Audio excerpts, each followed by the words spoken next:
बघितलं तर जवळपास 10,179 एवढं मतदान हे एमआयएमच्या उमेदवारांना झालेलं आहे आणि रत्ना रघुवंशींना जर झालेलं मतदान आपण बघितलं तर त्या 11,000च्या फरकाने या ठिकाणी निवडून आले आहे।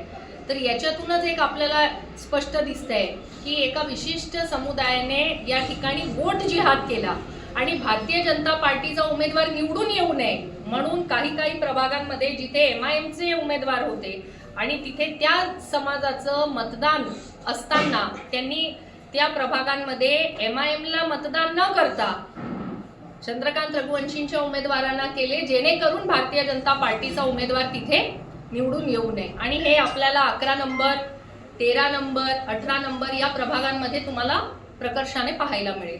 त्यामुळे आम्ही ज्या मुद्द्यावर लोकांकडे मतं मागितले, आम्हाला आनंद आहे की लोकांनी आमच्या जे आव्हान होतं त्याला आम्हाला नक्कीच साथ दिलेली आहे आणि आमचे 8 उमेदवार हे निवडून आले। आमचे विरोधक सांगायचे यांना उमेदवार भेटणार नाही, यांना बूथवर माणसं भेटणार नाही, त्या ठिकाणी आमचे आज 8 नगरसेवक निवडून येत आहे। 8 उमेदवार आमचे अगदी कमी फरकाने या ठिकाणी पराभूत होतात। श्याम बापू फक्त 30 मतांनी त्यांचा पराभव झालाय।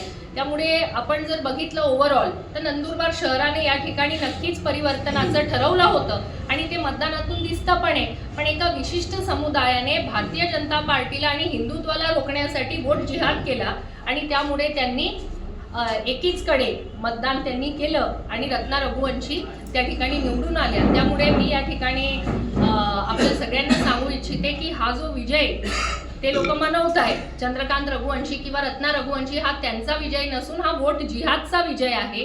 आपण हिंदुत्वासाठी लढत होतो, हिंदुत्वासाठी आपण मतं मागत होतो आणि हिंदू वोटर्सनी आम्हाला मोठं मताधिक्य या ठिकाणी दिलेलं आहे।